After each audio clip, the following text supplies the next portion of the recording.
There's something slightly unhinged about staring into the abyss of space and deciding the appropriate response is tenderness. That was Carl Sagan's move. While everyone else was building rockets to win geopolitical chess matches, he was out here whispering about billions and billions, like the universe was a shy animal you didn't want to scare. And that voice, calm, almost reverent, could have easily tipped into parody. It's so sincere, it feels risky. In a culture that rewards irony and detachment, Sagan was just earnest, deeply, publicly, almost aggressively hopeful about humanity.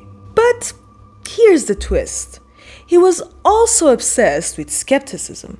He spent years dismantling pseudoscience, UFO, hysteria, astrology, all the cosmic nonsense people desperately want to believe. He loved wonder, but only the kind that survived evidence. So you get this strange combination. A man who could make you cry about stardust and then immediately tell you your horoscope is trash. That tension is why he still lingers. Not as a meme, not as a nostalgia clip, but as a question. What does it mean to feel Ave without lying to yourself? Let's talk about Carl Sagan. Carl Sagan was born in 1934 in Brooklyn, New York, to a working-class Jewish family. His father was a government worker.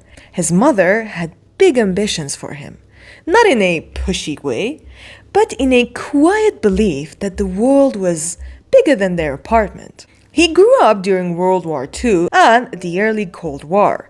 Science wasn't abstract, it was survival. Radar, rockets, nuclear bombs, knowledge had teeth. As a kid, Sagan visited the 1939 New York World's Fair. He later described it as transformative. It promised a future shaped by science and imagination. He never really left that fair in his mind. He devoured science fiction. He read about Mars. He wanted to understand not just how the universe worked, but whether we were alone in it. There's something important about that origin. He wasn't born into elite academic circles. He wasn't groomed as a prodigy. He was a curious kid who refused to shrink his questions, and he kept asking them in public. Let's situate this properly. The mid-20th century was chaotic. The space race wasn't about curiosity, it was about dominance.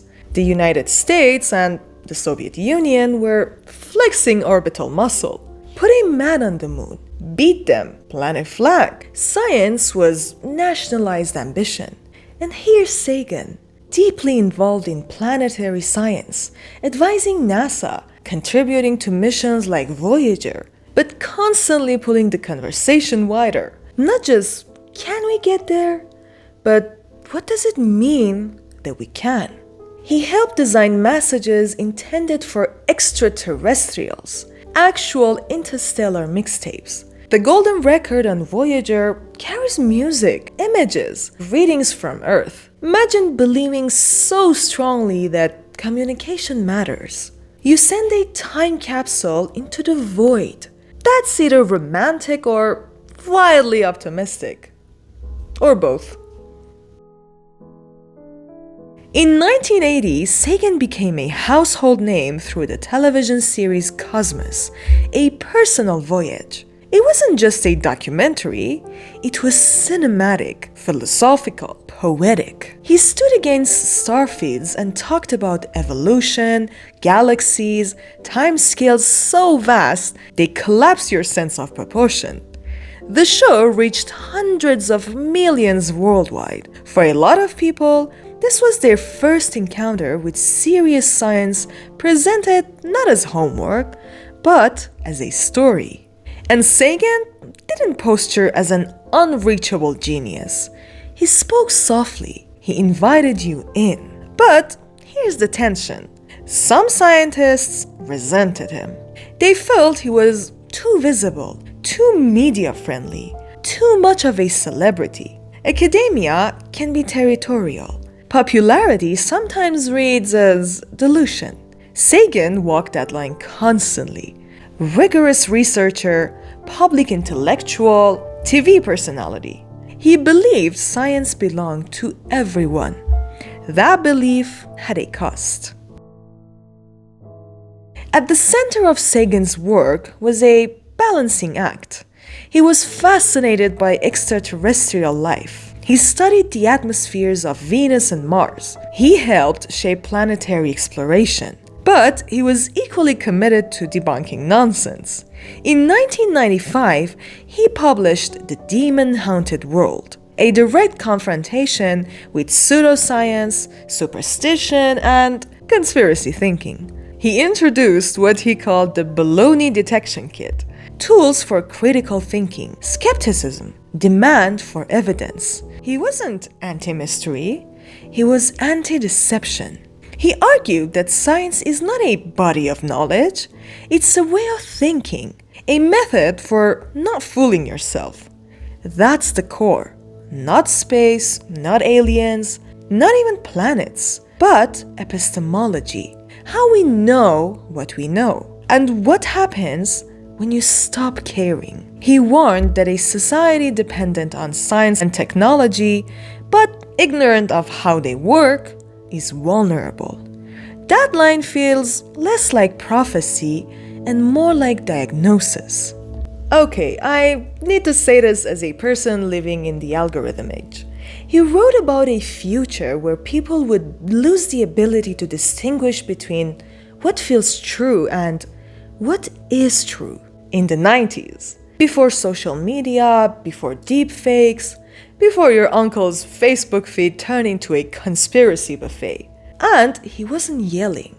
He wasn't smug. He sounded worried. There's something disarming about someone that gentle being that firm.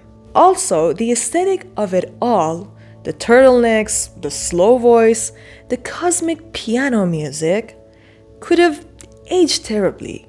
And yet, it doesn't feel cringy. It feels stable, like he meant it, which is rare. One of Sagan's most quoted reflections comes from the pale blue dot photograph, an image taken in 1990 by Voyager 1 at his urging. Pale blue dot later expanded on the idea. Earth appears as a tiny speck in a sunbeam, almost nothing. Sagan's response wasn't nihilistic. It wasn't nothing matters. It was the opposite. That tiny dot contains everyone you have ever loved, every war, every artist, every dictator, every joke. The smallness didn't erase meaning, it concentrated it. That reframing matters because cosmic scale can crush you, or it can humble you in a way that softens aggression. Sagan leaned toward the second option, not because he was naive, but because he saw how fragile we are. Sagan lingers for a strange reason. He makes intelligence feel warm. A lot of public intellectuals oscillate between cold detachment and theoretical outrage. Sagan radiated something else, patient curiosity. Psychologically, that's soothing. Emotionally, it lowers defenses. He didn't humiliate people for being wrong. He invited them to think better. In a culture that monetizes humiliation, that tone feels radical. He also refused the false choice between wonder and rigor. You can love the stars and still demand proof. That combination is harder than it looks. There's a pattern here we recognize. The scientist who becomes media visible risks being seen as less serious.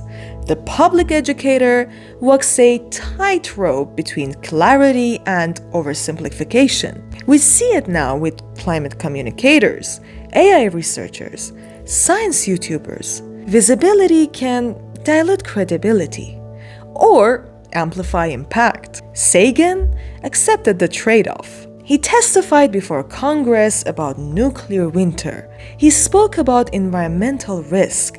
He used his platform, not flawlessly, not universally adored, but consistently.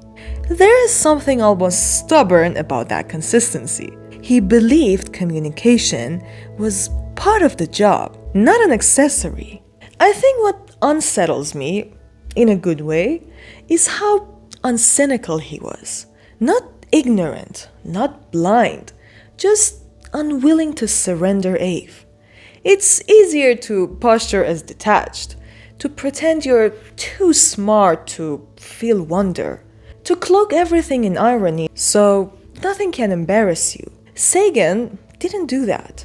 He stood in front of a camera and talked about galaxies like they were sacred, but not supernatural. Sacred because they're real. And that requires vulnerability. He died in 1996 from complications related to a bone marrow disorder. Not old, not finished. I sometimes wonder how he would navigate today's noise. But maybe the better question is whether we would listen. Sagan cracks a modern illusion that intelligence must be cold to be credible, that skepticism must be cruel, that awe must be rational. He quietly dismantles those binaries. After sitting with his work, it becomes harder to treat curiosity as childish, harder to mock sincerity without feeling small.